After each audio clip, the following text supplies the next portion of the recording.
Bismillahirrohmanirrohim. Assalamualaikum warahmatullahi wabarakatuh. Kami dari kelompok 3 kelas A1 akan menjelaskan materi mengenai terapi Gestalt. Kami beranggotakan 6 orang yang terdiri dari Helen Ashari, Insan Tabiul Haq, Nira Destriani, Risa Aurelia Putih, Rita Riansyah, dan Siti Aisyah. Baik, untuk mempersingkat waktu, silahkan disimak pemaparan materi yang akan kami sampaikan. Terima kasih. Pandangan ini menekankan konsep-konsep seperti peluasan kesadaran, penerimaan tanggung jawab pribadi, kesatuan pribadi, dan mengalami cara yang menghambat kesadaran. Dalam terapinya, cara pendekatan Gestalt berfokus pada pemulihan kesadaran serta pada pemaduan polaritas-polaritas dan dikotomi dalam diri. Terapi diarahkan bukan pada analisis, melainkan pada integrasi yang berjalan selangkah demi selangkah dalam terapi sampai klien menjadi cukup kuat untuk menunjang pertumbuhan pribadinya sendiri. Menurut pandangan Gestalt adalah bahwa individu memiliki kesanggupan memikul tanggung jawab pribadi dan hidup sepenuhnya sebagai pribadi yang terpadu. Dalam terapi menyajikan intervensi dan tantangan yang diperlukan untuk bisa membantu konseli memperoleh pengetahuan dan kesadaran menuju pemaduan dan pertumbuhan. Dengan cara seperti ini, kesadaran individu atas kesulitan hambatan akan meningkat sehingga seseorang bisa mengumpulkan kekuatan guna mencapai keberadaan yang lebih otentik dan vital. Pada bagian ini, menurut Firth, jika individu menyimpang dari saat sekarang dan menjadi terlalu kaku pada masa depan, maka mereka mengalami kecemasan. Agar dapat membantu klien untuk membuat kontak dengan saat sekarang, terapis melakukannya dengan lebih suka mengajukan pertanyaan apa dan bagaimana dibandingkan pertanyaan mengapa. Menurut Firth, pertanyaan yang diajukan seperti mengapa hanya akan mengarahkan pada rasionalisasi dan penipuan diri. Pertanyaan mengapa mengarahkan kepada pemikiran yang tak berkesudahan tentang masa lampau yang akan hanya mengakibatkan penolakan terhadap saat sekarang. Terapis Gestalt secara aktif menunjukkan bagaimana klien bisa dengan mudah lari dari saat sekarang dan memasuki masa lampau atau masa depan. Jadi, jika klien mulai berbicara tentang kesedihan, kesakitan, atau kebingungan, terapis membuat usaha agar klien mengalami kesedihan, kesakitan, dan kebingungan itu sekarang. Membicarakan tentang masalah hanya akan menjadi suatu permainan kata yang tak berakhir pada diskusi tersebut. Masa lampau itu penting apabila dengan cara tertentu berkaitan dengan tema yang signifikan yang terdapat pada fungsi individu saat sekarang. Apabila masa lampau memiliki kaitan yang signifikan dengan sikap atau tingkah laku individu saat sekarang, maka masa lampau ditangani dengan membawanya pada masa sekarang.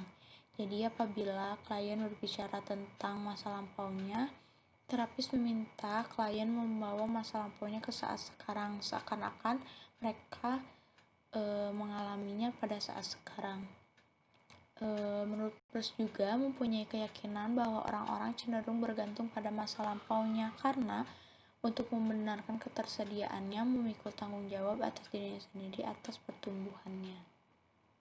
Lalu ada urusan yang tak usai. Dalam terapi Gestalt terdapat konsep tentang urusan yang tak selesai. Ini mencakup perasaan-perasaan yang tidak terungkap seperti dendam, kemarahan, kebencian, sakit hati, kecemasan, kedudukan, rasa berdosa, dan rasa diabaikan. Meskipun tidak bisa diungkapkan perasaan itu, tetapi perasaan itu tetap tinggal pada latar belakang dan dibawa kepada kehidupan sekarang dengan cara menghambat hubungan yang efektif pada dirinya sendiri dan juga terhadap orang lain. Menurut Porter dan Polster, terdapat dua kutub penghalang yang menghambat proses. Salah satunya yaitu ada obsesi atau kompulsi yang mengarah pada suatu kebutuhan yang kaku untuk menyelesaikan urusan yang tak selesai. Bila mana urusan yang tak selesai membentuk keputusan keberadaan seseorang, maka semangat pemikiran orang itu menjadi terhambat. Idealnya, orang yang terhambat memiliki kebebasan untuk terlibat secara spontan dengan apa saja yang diminatinya, sampai minat itu terpuaskan dan sesuatu lain mengundang perhatiannya. Itu adalah suatu proses yang alamiah. Perasaan yang tidak diketahui menghasilkan sisa emosi yang tak perlu, yang mengacaukan kesadaran yang terpusat pada saat sekarang. Lalu menurut Peirce, rasa sesal atau dendam paling sering menjadi sumber dan menjadi bentuk urusan yang tak pernah selesai atau paling buruk. Dalam pandangan Peirce, rasa sesal menjadi individu terpaku. Ini dia tidak bisa mendekati atau terlibat dalam komunikasi yang otentik sampai dia mengungkapkan rasa sesalnya itu. Materi yang selanjutnya adalah proses terapeutik. Tujuan-tujuan terapi. Yang pertama, menantang klien agar dapat menyelesaikan permasalahannya dengan dukungan dari dalam dirinya sendiri, tidak bergantung kepada orang lain, serta membantu klien untuk menyadari potensi-potensi yang dimilikinya. Dalam hal ini berarti, tujuan utama terapi adalah membantu klien agar menjalani hidup lebih penuh. Tujuan terapi Gestalt bukanlah penyesuaian terhadap masyarakat. Peirce mengingatkan bahwa kepribadian dasar pada zaman kita adalah neurotik, sebab menurut keyakinannya, kita hidup di masyarakat yang tidak sehat. Tujuan terapi yang selanjutnya adalah membantu klien untuk menemukan pusat dirinya. Hal ini berkaitan ketika klien berpusat pada dirinya sendiri, maka dirinya tidak perlu disesuaikan lagi sehingga klien bisa memahami dan mengatasi permasalahan yang terjadi dalam hidupnya. Tujuan yang ketiga adalah pencapaian kesadaran, yakni kesadaran pada diri klien sendiri dipandang kuratif. Tanpa adanya kesadaran klien, tidak memiliki kemampuan untuk mengubah kepribadiannya. Sebaliknya, dengan adanya kesadaran klien, memiliki kesanggupan untuk menghadapi dan menerima bagian-bagian keberadaan yang dihindarinya, serta untuk berhubungan dengan pengalaman subjektif dan kenyataan. Klien bisa menjadi suatu kesatuan dan menyeluruh apabila klien menjadi sadar, maka permasalahan yang dimilikinya dapat ditangani dengan baik dalam terapi. Kemudian ada fungsi terapis dari terapi Gestalt. Salah satu fungsi yang penting dari terapis Gestalt adalah memberikan perhatian pada bahasa tubuh kliennya.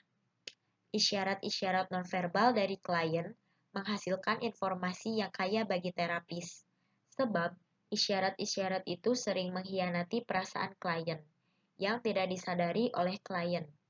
Peirce mengatakan bahwa postur, gerakan, mimik wajah, keraguan, dan sebagainya dapat menceritakan kisah yang sesungguhnya. Ia mengingatkan bahwa komunikasi verbal sering mengandung kebohongan dan bahwa jika terapis terpusat pada isi, maka dia kehilangan esensi pribadi klien. Jadi, terapis harus waspada terhadap celah-celah dalam perhatian dan kesadaran, dan dia harus mengawasi ketidakselarasan antara apa yang diucapkan dan apa yang dilakukan oleh klien dengan tubuhnya. Dari saat klien memperhatikan betapa dia menghindari hubungan yang sungguh-sungguh dengan kenyataan saat sekarang. Oleh karena itu, terapis bisa mengarahkan klien untuk berbicara dan menggunakan gerakan tangan atau bagian tubuh lainnya. Terapis Gestalt sering mengajukan pertanyaan-pertanyaan seperti, apa yang dikatakan oleh mata Anda? Jika saat ini tangan Anda bisa bicara, apa yang akan dikatakannya? Dapatkah Anda melangsungkan percakapan antara tangan kanan dan tangan kiri Anda? Klien boleh jadi secara verbal menyatakan kemarahan dan sekaligus tersenyum. Atau bisa jadi klien mengatakan sambil tertawa bahwa dirinya sedang sakit. Terapis bisa meminta klien untuk mengetahui bahwa tawanya itu menutupi kesakitannya. Atau meminta klien untuk menyadari bahwa tertawa digunakan sebagai topeng untuk menyembunyikan perasaan-perasaan marah dan sakit. Perhatian terhadap pesan-pesan yang disampaikan oleh klien secara nonverbal akan sangat membantu dan terapis perlu berfokus pada isyarat-isyarat nonverbal. Peran terapis terbagi menjadi 3. Yang pertama adalah membantu klien dalam melakukan peralihan dari dukungan eksternal kepada dukungan internal dengan menentukan letak jalan buntu. Dalam hal ini, artinya terapis membantu untuk menghindari klien dari perasaan terancam, sulit menerima diri sendiri, dan sulit mengubah pandangan terhadap diri sendiri. Menurut Pearls, orang akan merasa terpaku karena penyimpangan katastrofik. Mereka membayangkan bahwa sesuatu yang mengerikan akan terjadi dan menyebabkan mereka mengalami ketakutan yang tidak masuk akal. Pada situasi ini, klien berusaha mengelak dari lingkungannya dengan memainkan peran-peran palsu sebagai orang yang lemah, tak berdaya, dan bodoh. Tugas yang kedua masih berhubungan dengan tugas yang pertama, yakni membantu kliennya agar dapat menyadari dan mengatasi permasalahannya dengan menghadirkan situasi yang mendorong kliennya untuk menghadapi keterpakuannya secara penuh. Pearls meyakini bahwa ketika seseorang mengalami keterpakuannya, maka ia mampu berhubungan dengan frustasi-frustasinya. Dan Pearls juga meyakini bahwa frustasi-frustasi yang dialami oleh seseorang merupakan hal yang perlu untuk pertumbuhan. Sebab, tanpa frustasi, orang tidak merasa perlu menggali sumber-sumber dirinya dan menyadari bahwa dia bisa memanipulasi dirinya sendiri sebaik memanipulasi yang dilakukan terhadap orang lain. Jika tidak hati-hati, maka terapis pun akan tersedot ke dalam manipulasi-manipulasi klien. Pearl juga mengemukakan bahwa cara untuk menghindari manipulasi yang mungkin dilakukan klien adalah membiarkan klien menemukan sendiri potensi-potensinya yang hilang. Klien menggunakan terapis sebagai layar proyeksi dan memandang terapis sebagai pemberi apa-apa yang hilang dari dirinya. Hal ini berarti bahwa klien menjadikan terapis sebagai seseorang yang dapat membantunya untuk mengembalikan hal yang hilang dalam dirinya, salah satunya seperti kepercayaan diri. Tugas lain dari seorang terapis adalah menciptakan situasi yang menunjang pertumbuhan dengan cara mengonfrontasikan klien kepada titik tempat dia menghadapi suatu keputusan seperti mau atau tidaknya klien mengembangkan potensi-potensi yang dimilikinya. Frustasi menghasilkan penemuan bahwa jalan buntu tidak ada dalam kenyataan, tetapi hanya ada dalam fantasi. Klien meyakinkan dirinya sendiri bahwa dia tidak memiliki sumber-sumber yang patut digali. Akibat ketakutan yang ditimbulkan oleh pengharapan-pengharapan katastrofik, klien mencegah dirinya sendiri menggunakan sumber-sumber yang ada dalam dirinya. Apabila klien bisa menghadapi dan mengatasi ketakutannya, maka kecemasan neurotik yang dialami klien akan berubah menjadi kegembiraan yang positif. Yang selanjutnya ada pengalaman klien dalam terapi. Para klien dalam pengalaman terapis Gestalt memutuskan sendiri apa yang mereka inginkan dan berapa banyak yang mereka inginkan. Orientasi umum dari terapi Gestalt adalah pemikulan tanggung jawab yang lebih besar oleh klien bagi mereka sendiri, bagi pikiran-pikiran, perasaan-perasaan, dan tingkah laku mereka.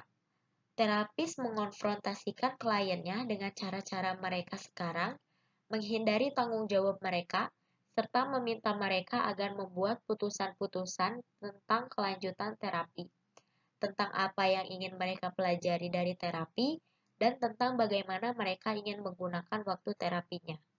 Para klien dalam terapi Gestalt adalah parsitifan aktif yang membuat penafsiran dan maknanya sendiri. Mereka yang mencapai peningkatan kesadaran dan yang menentukan akan atau tidak akan dilakukan dalam proses belajarnya. Selanjutnya ada hubungan antara terapis dan klien. Sebagai terapi eksistensial, Praktek terapi Gestalt yang efektif memberikan hubungan pribadi antara terapis dan klien. Yang terpenting adalah terapis secara aktif berbagi persepsi dan pengalamannya ketika dia menghadapi klien. Di samping itu, terapis memberikan umpan balik, terutama yang berkaitan dengan apa yang dilakukan oleh klien melalui tubuhnya. Umpan balik memberikan alat kepada klien untuk mengembangkan kesadaran atas apa yang sesungguhnya mereka lakukan. Terapis harus menghadapi klien dengan reaksi-reaksi yang jujur dan langsung serta menantang manipulasi-manipulasi klien tanpa menolak klien sebagai pribadi. Terapis bersama klien perlu mengeksplorasi ketakutan, pengharapan katastrofik, penghambatan, dan penolakan klien. Kempler 1973 menyebut hubungan yang aktual antara klien dan terapis sebagai inti dari proses terapeutik. Kempler menjelaskan bahwa penggunaan permainan peran bisa menjadi godaan terapis untuk menjaga respon-respon pribadinya tetap tersembunyi, meskipun mungkin bisa menjadi cara yang efektif. Permainan peran itu bukanlah tujuan akhir terapi. Kempler juga menyebutkan bahwa teknik-teknik sering menjadi alat bantu yang bernilai bagi proses terapeutik. Tetapi ia menekankan proses hubungan terapis dan klien dengan alasan bahwa kualitas hubungan terapis dengan klien itu menentukan apa yang terjadi pada keduanya. D. Penerapan teknik-teknik dan prosedur terapeutik. Teknik-teknik terapi Gestalt. Terapi Gestalt lebih dari sekedar sekumpulan teknik atau permainan-permainan. Apabila interaksi pribadi antara terapis dan klien merupakan inti dari proses terapeutik, teknik-teknik bisa berguna sebagai alat untuk membantu klien guna memperoleh kesadaran yang lebih penuh, mengalami konflik-konflik internal, menyelesaikan inkonsistensi dan dikotomi, dan menembus jalan buntu yang menghambat penyelesaian urusan yang tak selesai. Levitsky dan Pearls menyajikan suatu uraian ringkas tentang sejumlah permainan yang bisa digunakan dalam terapi Gestalt. Permainan yang pertama yaitu ada permainan dialog. Terapi ini sering difokuskan pada pertentangan antara top dog dan underdog. Top dog dan underdog terlibat dalam pertarungan yang tak berkesudahan untuk memperoleh kendali. Konflik antara dua sisi kepribadian yang berlawanan itu berakar pada mekanisme introyeksi yang melibatkan penggabungan aspek-aspek dari orang lain. Permainan dialog dibagi menjadi dua teknik, yaitu yang pertama teknik kursi kosong.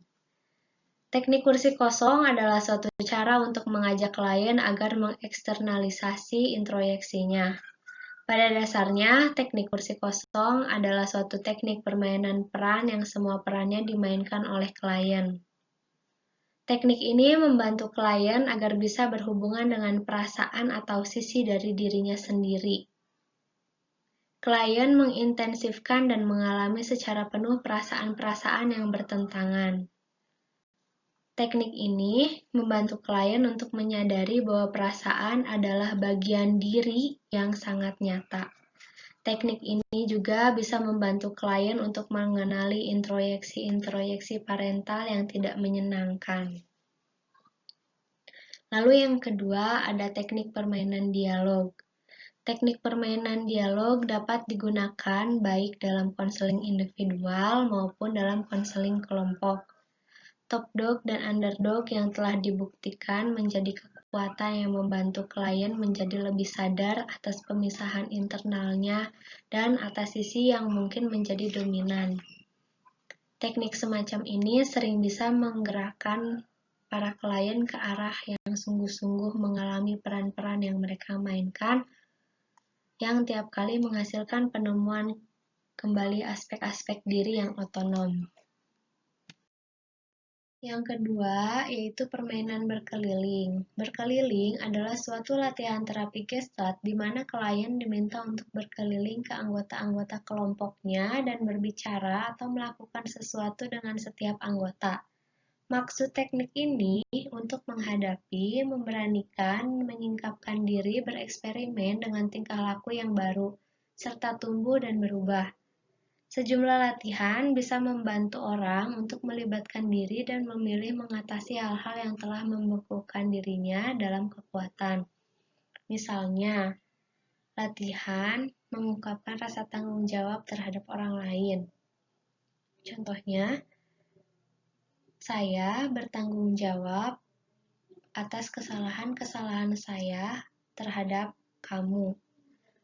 Teknik itu merupakan perluasan kontinum kesadaran dan dirancang untuk membantu orang-orang agar mengakui dan menerima perasaan-perasaannya, memproyeksikan perasaan-perasaannya itu kepada orang lain. Ketiga, ada bermain proyeksi. Dalam permainan ini, terapis meminta kepada klien untuk mengatakan, "Saya tidak bisa mempercayaimu." Untuk memainkan peran sebagai orang yang tidak bisa menaruh kepercayaan guna menyingkapkan sejauh mana ketidakpercayaan itu menjadi konflik dalam dirinya. Teknik pembalikan. Gejala-gejala dan tingkah laku tertentu seringkali mempresentasikan pembalikan impuls-impuls yang mendasari atau yang laten. Jadi, terapis bisa meminta klien yang mengakui penderita inhibisi-inhibisi yang kuat dan rasa malu yang berlebihan, agar memainkan peran sebagai seorang ekshibisionis dalam kelompok.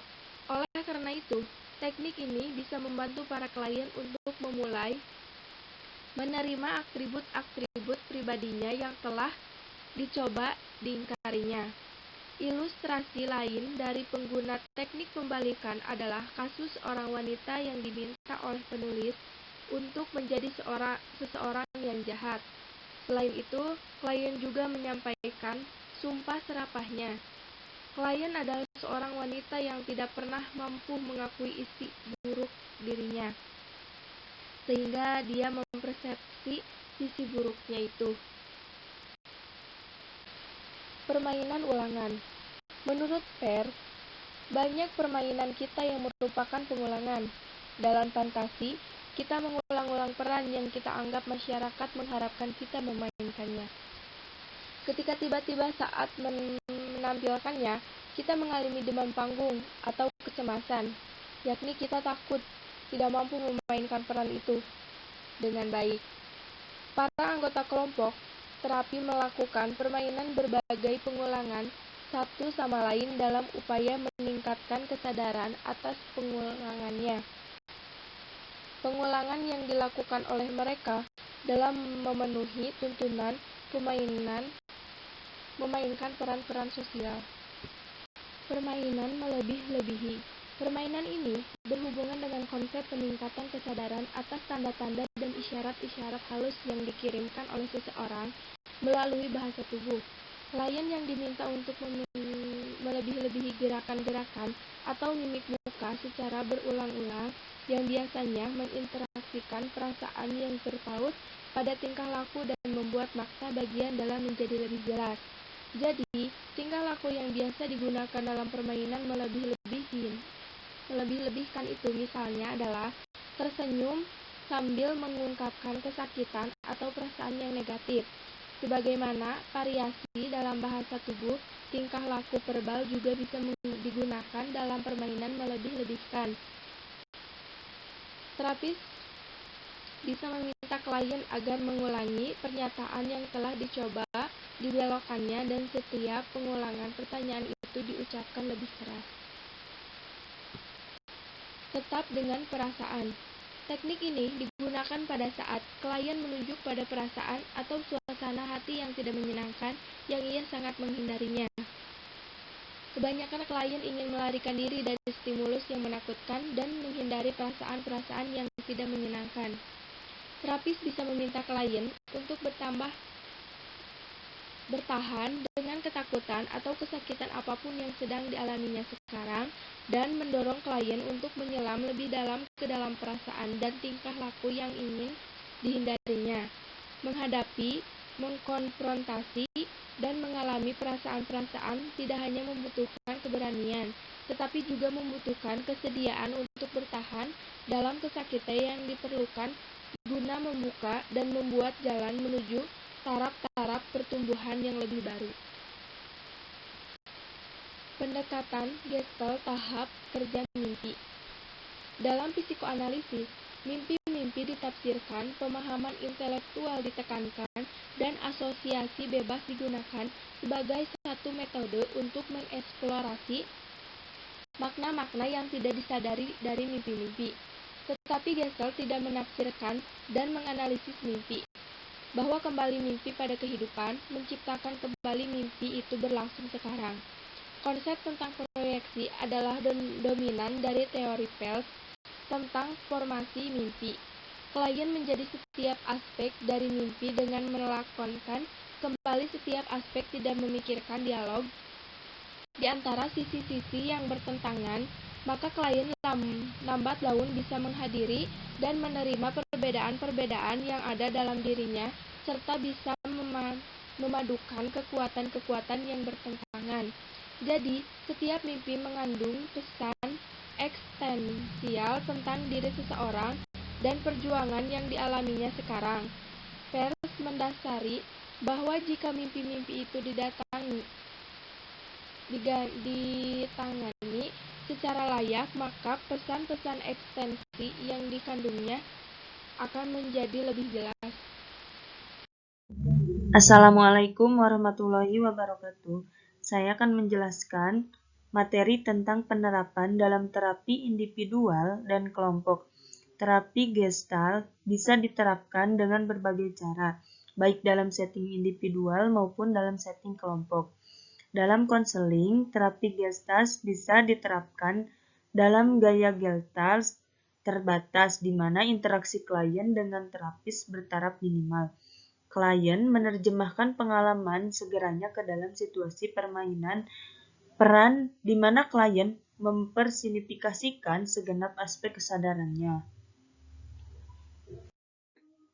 Dalam setting kelompok pun, terapi Gestalt bisa mengambil bentuk murni atau sebagai alternatif, mendorong para anggota untuk secara spontan terlibat dalam interaksi satu sama lain.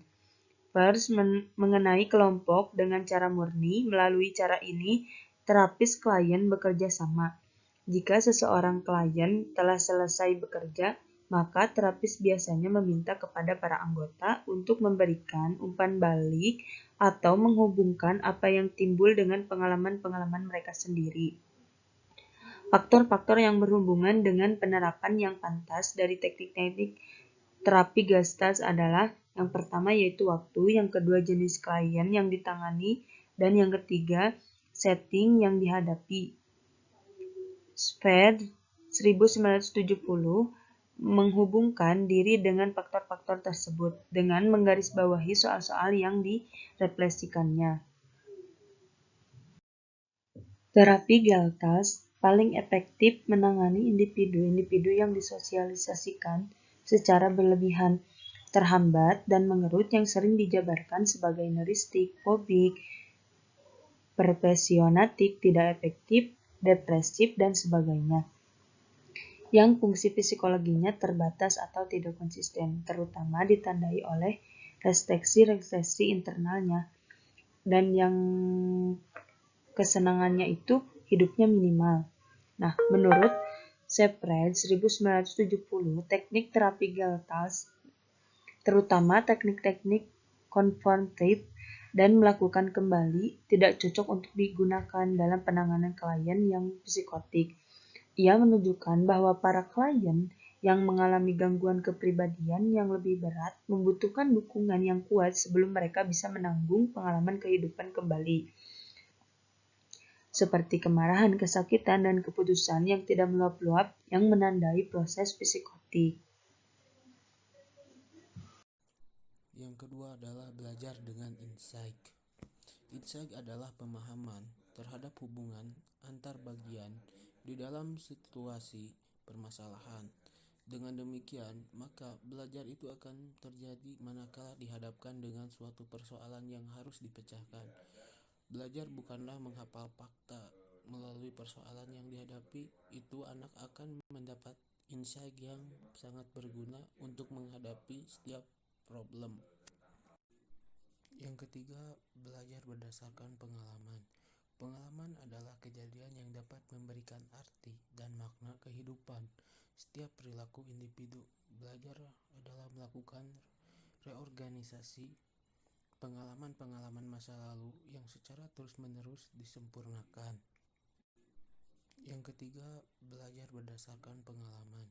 Pengalaman adalah kejadian yang dapat memberikan arti dan makna kehidupan.